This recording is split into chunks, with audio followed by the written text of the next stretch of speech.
So in today's War Thunder video, we're going to be looking at the Object 292, which is an event vehicle that you guys are probably getting your hands on either now or you're getting it on, in the future, whether you buy it or something like that. But I know a lot of you want to know, is it kind of just worth getting? So I've been given a test drive by Gaijin. I've tested it out, I believe, in around like 10 matches or so now. So I have a kind of a good feeling of how the vehicle itself will perform. I'm kind of on the same boat as I was whenever it came to this vehicle being added in the first place, and that's the fact of it's all gun, it's a bit of a tank, and then your reload is the definite thing that hinders this thing to do extremely well. I mean, yes, the gun's really good, it can pin the cheeks of Abrams, it can pin everything, but the question you really have to ask yourself whenever it comes to a gun like this is, would you rather have a 105 that can still pin the same areas and have a way quicker reload of around like 4 or 5 seconds, or just have a big donkey gun that has the possibility of just messing up? It does have the big possibility of actually just nuking whatever it hits. But from my experience of playing this thing so far, especially with light tanks,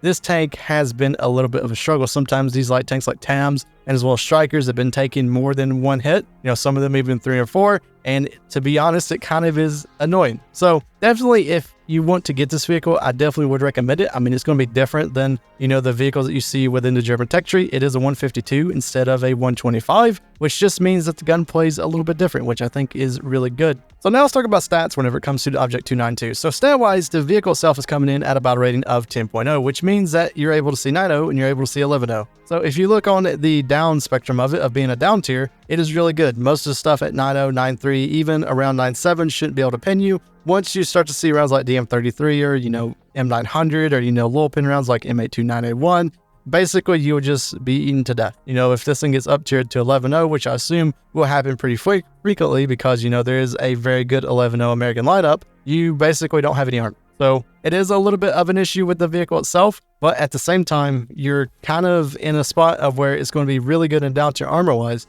and then in the up tier, it's just going to be kind of, mediocre. Now, whenever it comes to the mobility of the vehicle, it's really good. The T80s and as well as just the, T90 tanks, whenever it comes to kind of like zoom around a map, they're honestly pretty good. The only downfall to them is the reverse speed, and it's not the T72 reverse, which is kind of a little bit, worse than, this one, but at the same time, you're able to at least get out of a situation, especially if you just get kind of like your gun barrel breached or something like that, and it's all right. I mean, like, I don't think there's anything to write home about. It's definitely not an Abrams where you can get your gun knocked out and be on the other side of the map with your reverse speed in like 10 seconds, but it's pretty good. I don't think there's anything to kind of like diss about the mobility itself, other than I would say the turret traverse is pretty slow, and the big thing about this is the gun elevation is also really bad. So definitely, if you're kind of like going over a hill or something, make sure to have your gun, going down to the maximum depression that it can, because I have seen a lot whenever playing this vehicle of I've just missed shots because my gun took forever to just go down or go up or, do whatever it was supposed to do before it could actually go,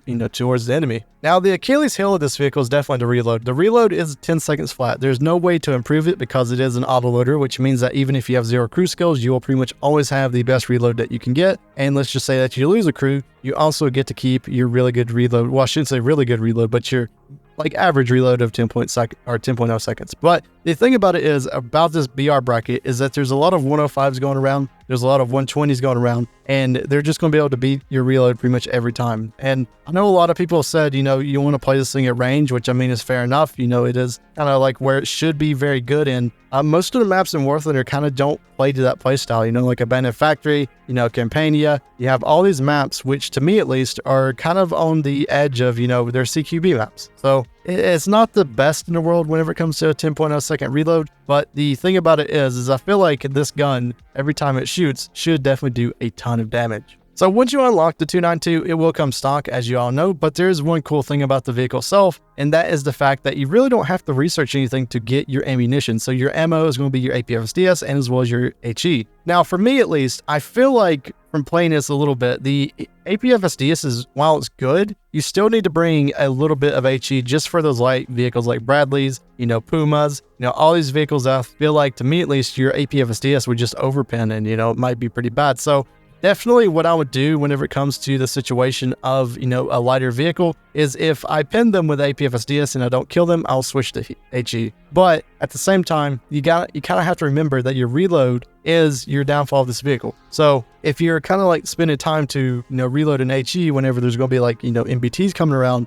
it is kind of like a hit or miss thing. Now, I think that HE can be used against like, Abrams and all that sort of stuff, but at the same time, it's kind of unreliable. And what I mean by this is you can definitely hit bushes, you can hit, just like fences and, hit gun barrels and stuff like that, and it won't be able to do anything to, MBT. So I definitely think your main round should be the APFSDS, but you shouldn't like, dismiss the HE round. It's going to be very valuable to you, especially whenever you're facing stuff like TAMs, the TAM2 IP. It is one of those things that, as you can see right now in this clip, we put 3 shots into it and it just didn't die. And the sad thing about it is I ran out of HE, so I wasn't able to actually do anything about it. But yeah, the number one thing whenever it comes to researching the mods is I would go for your, horizontal drive, improved parts, adjustment of fire, laser rangefinder is the main one that you really want to get. But everything else is kind of just supplementary, get the mobility stuff whenever it comes to the vehicle itself. But whenever you unlock this vehicle, whenever you get the coupon and you accept it and everything, it honestly just should be pretty good.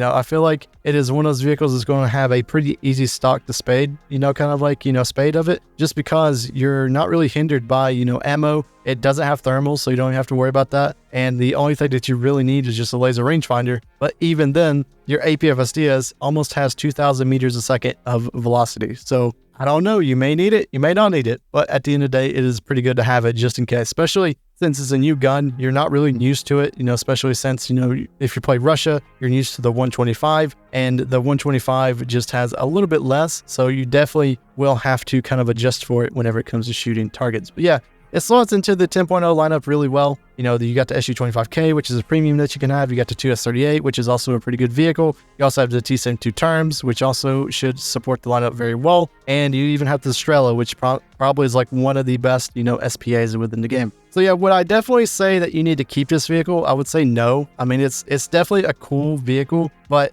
if you're not interested in it, if you're not, wanting to play something that's kind of unique to the Russian tech tree, I've definitely kind of just passed this one up.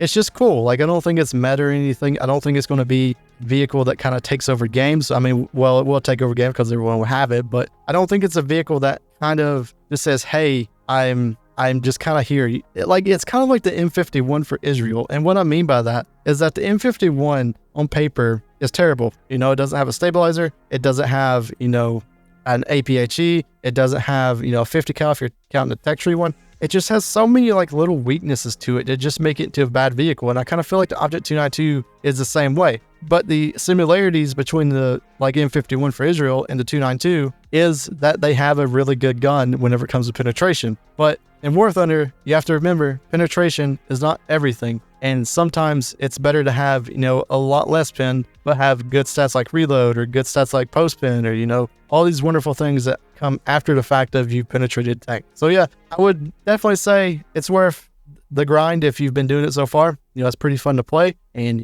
what are your guys' opinions on it? Especially if you're watching this video once the actual vehicle has went live and you're actually able to see it, and as well as play it within some battles. So I hope everyone has a wonderful day, and we'll see you guys in the next War Thunder video.